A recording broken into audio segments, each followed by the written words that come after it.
This is Akashvani. In the program Insights, now we bring you a discussion on Telecommunication Bill 2023. The participants are Professor Rajat Kathuria, former member, Telecom Regulatory Authority of India, and Om Vesh Upadhyay, Akashvani correspondent. Rajya Sabha clears the Telecommunication Bill 2023 through voice vote to amend and consolidate the law relating to the development, expansion, and operation of telecommunication services and telecommunication networks, as well as the assignment of spectrum. The Telecommunication Bill 2023 tends to replace the Indian Telegraph Act of 1885, the Indian Wireless Telegraphy Act of 1993. And today, to understand and talk more on this, we are joined by Professor Rajat Kathuria, former member, TRI. Welcome to the program, sir. Thank you so much for having me. It's a pleasure to be here. To begin the discussion, I would like to get an overview from your side about the Telecommunications Bill 2023 and how does the bill plan to transform the existing laws and regulations for telecommunication network? As you said in your introduction, this has been several years in the making, and essentially it is to consolidate the existing laws because there have been many amendments to the Telegraph Act since 1885 and 1933. So it is an attempt to consolidate so many amendments as well as to sort of lay the ground for the future of telecommunication services, which are no longer what they used to be in the last century or even in the previous century before that. So they've changed so much that it needed to be sort of amended. So telecommunications is no longer just telecommunications. It includes digital. It includes, some would say it also includes content. It includes all kinds of OTT players.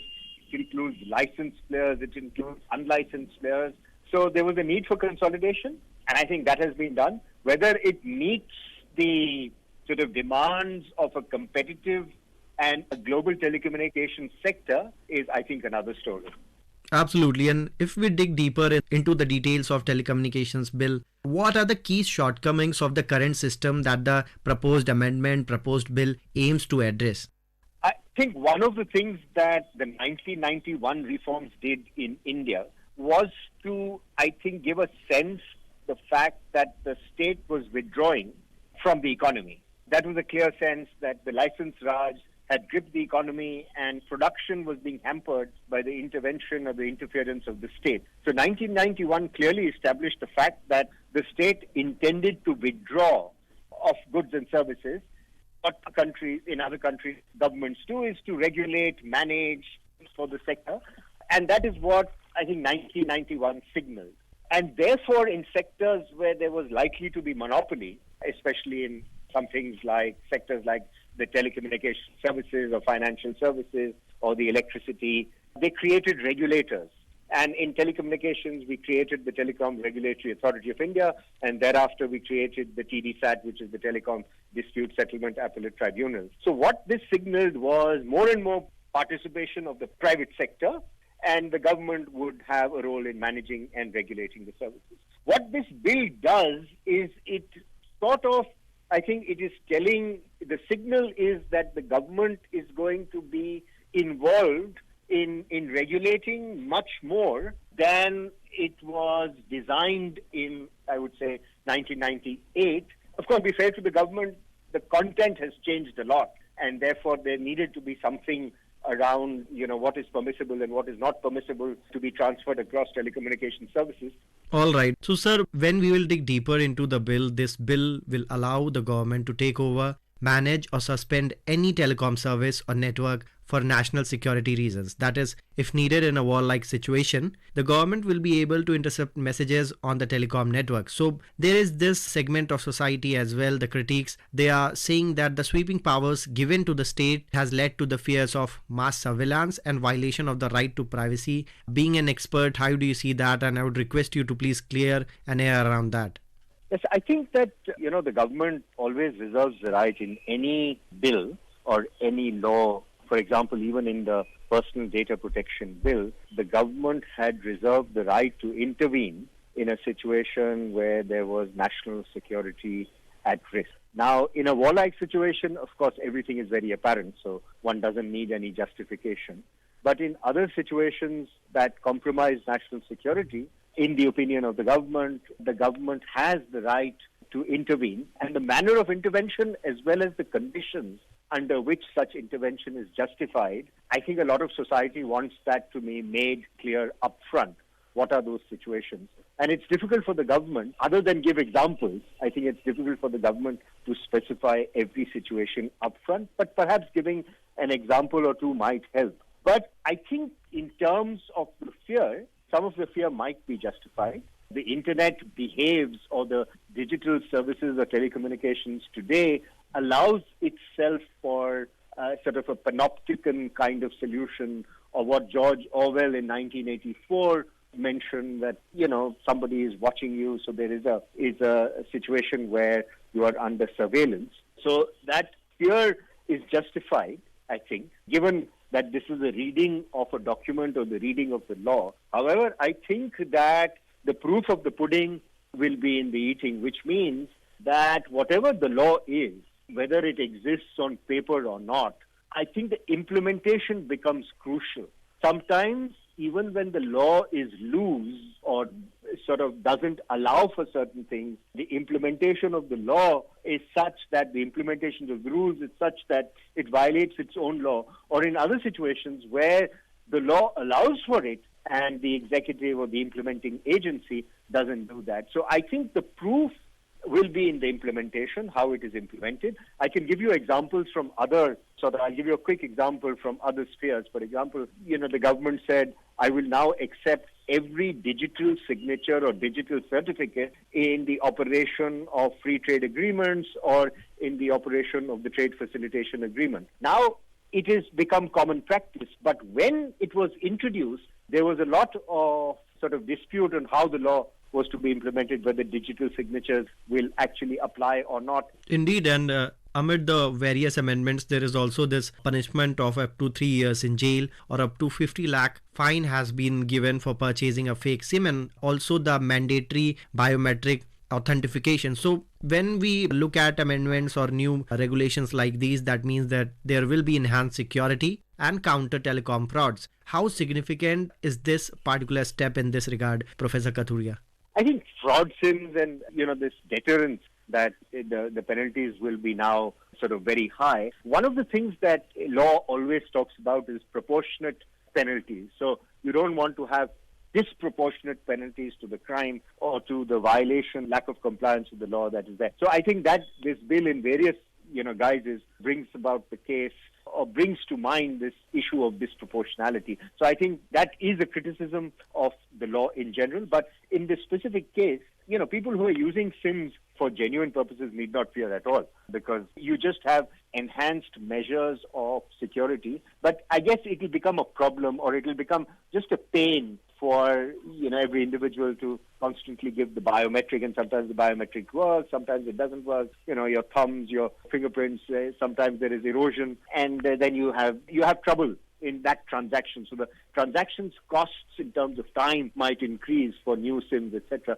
But people who are using the SIMs for genuine purposes, for merely telecommunication services, they need not worry about this. But yes, people who are acquiring SIMs for the purpose of committing crime or flouting the law, then I think there's worry in that. And therefore, this fine, I think, or this penalty, a lot of people have assumed that this is going to be, or a lot of people have said that this is sort of disproportionate. But as I said, I think all of this will depend upon the implementation of the law. The fine and the violation and the jail term is sort of the maximum ceiling that has been prescribed. So it could be well within the confines of that.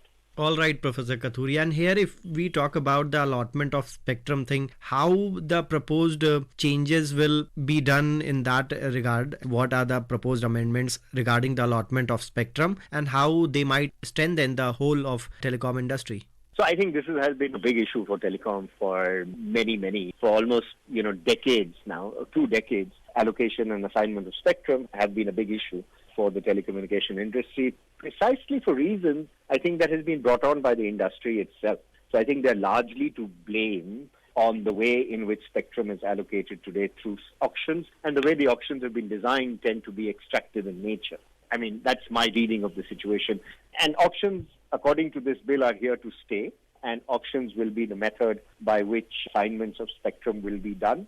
And auctions tend to be in a situation where there is excess demand for spectrum, or there is a situation where operators are either gaming the situation or they need spectrum for genuine services. In both those instances, the price tends to get high, and those prices often get passed on to the consumer. The woes of the telecom sector, the problems that the telecom sector is in, not the entire sector, but at least some of the players' problems they are in, are because of the high price of spectrum, among other issues that plague the sector. But I think, coming back to your question, spectrum will continue to be auctioned for provision of telecommunication services as we know it, but for other specific services, including to BSNL. Now, this bill specifies that they could be administratively assigned. So there could be special uses of the spectrum that the government may assign the spectrum in an administrative manner. And that, then gives a lot of flexibility to the government to define the use and who it's going to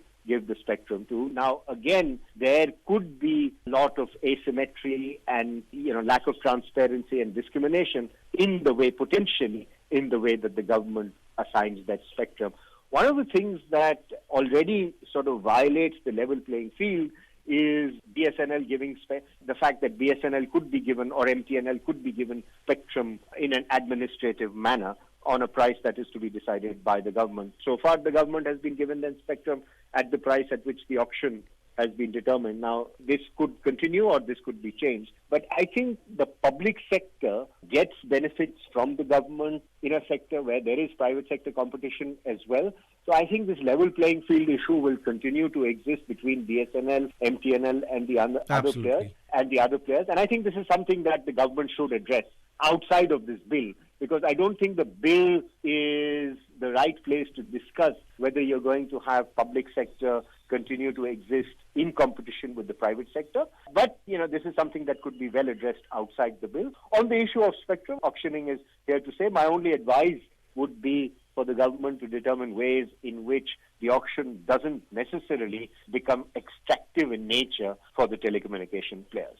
And sir, as we enter the concluding stage of our program, I would like to get your views on this in very brief, that when we look at the Telecommunications Bill 2023, it also intends to simplify the licensing process by consolidating various permits into a single authorization mechanism. How do you see that in very brief? This is a positive development. This needed to be done because Telecommunication India because services have been introduced sequentially.